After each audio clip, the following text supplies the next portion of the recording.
on a request by a senator judge of this court to produce the document. So, yes, maybe to cut short the proceedings, Mr. Yes. President. If she can produce the document, this will cut short all the discussion. Precisely. Yes. Precisely. So, if the witness can now produce this document, Your Honor. Now, Madam Witness, you're here upon order of this court to produce the documents that it required to be produced by Ms. Dison. Do you have those documents? Yes, Your Honor. All right, present them to the clerk of court.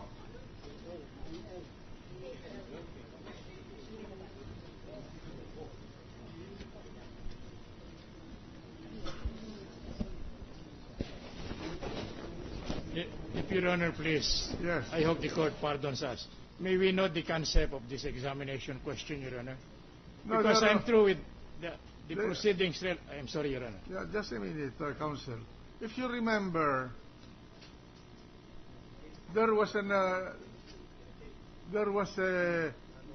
if I recall correctly, in one hearing day, we tackled this issue, and the presiding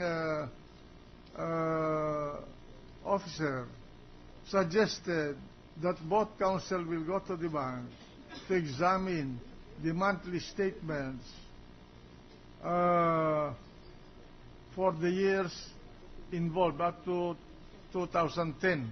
I think it was from 2005 to 2010. Later on, the defense counsel said that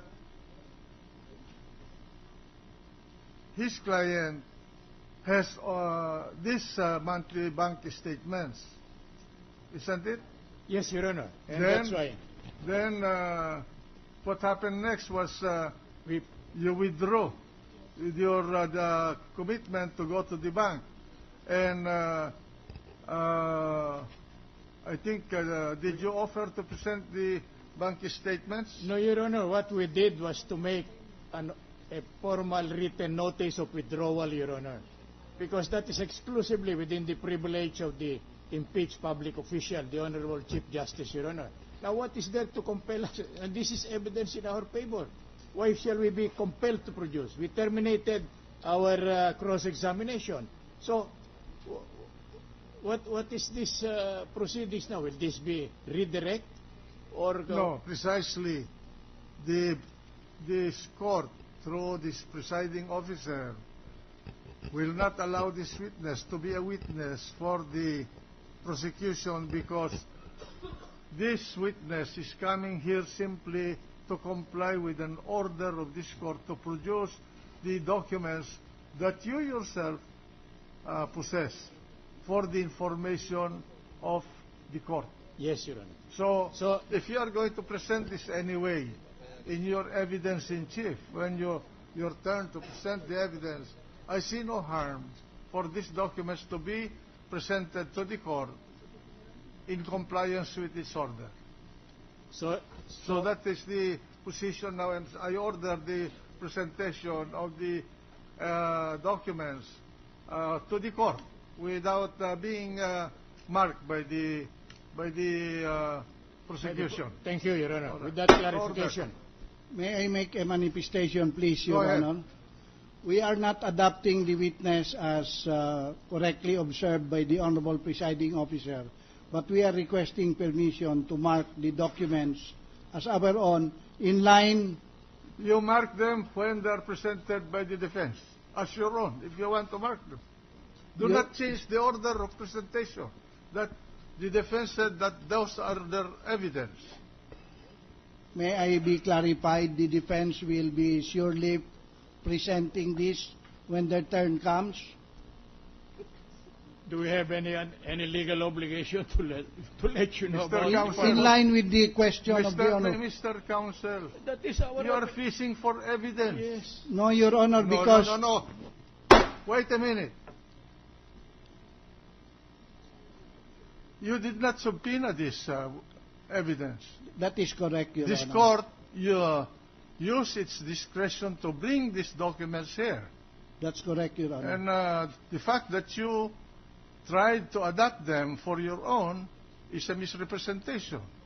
Your Honor, Now, wait a minute. Don't interrupt me. I know my rules. I've handled more cases than you can imagine. yes, Your Honor.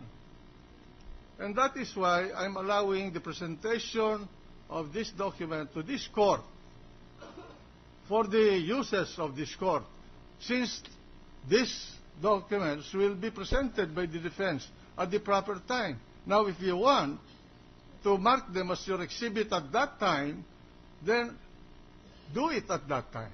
In the same manner that when you presented your documents, they opted to mark them also as their exhibits. So, you cannot intervene in the presentation of the documents to this court. In order. Just a humble manifestation, Go very, ahead. very brief, Your Honor. Your Honor, please, I am respectfully invoking the rule that in a trial, whether civil, criminal, administrative, or impeachment, I respectfully submit, any and all document that is produced before the court may be marked by any of the parties, subject, of course, to the control of the court, and subject to any ruling on admissibility that will be made when they are formally offered. All right. When the documents will be presented by the defense, then at that time you can do it. You can ask for the marking of these documents as your exhibit if they will not present it. Another humble manifestation, Your Yes. Honor. Your Honor, please, if the Honorable Presiding Officer, I just would like a respectful clarification. The last ruling or the last sentence of the Honorable Presiding Officer was, if the defense will not produce those documents, then we will be at liberty to produce them, Your No, Honor. no. They're already in the hands of the court. Yes, Your Honor. Then you can ask the court to present the evidence for your marking at that time. Thank you very much, Your Honor. We will do that, Your Honor. This We is will comply with that, Your Honor. This is understood, the counsel for the defense. Right, Your Honor. All right. We thank you for that, Order. Your Honor. Thank you, Your Honor. Oh.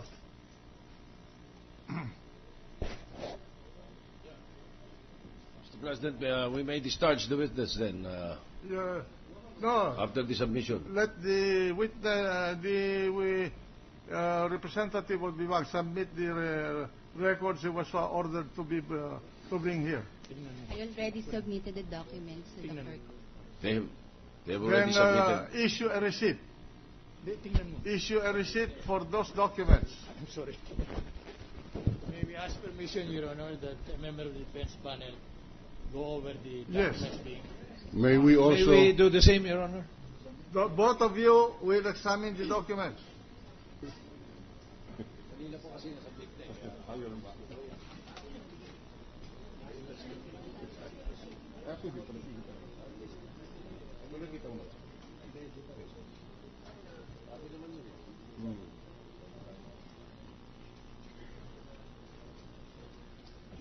May the senator judges, Mr. Senate President, be also given access to this document. Proceed. Preferably, if we can have a copy later on. The members of this court can have access to these documents. After all, it was requested by this court for its own uses.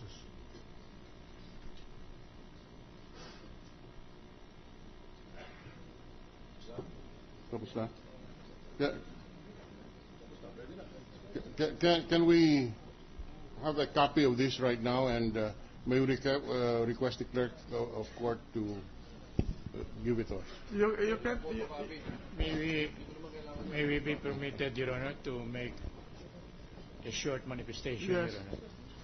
These documents required by the court to be produced now, in our understanding, are rather confidential because they involve bank deposits, Your Honor.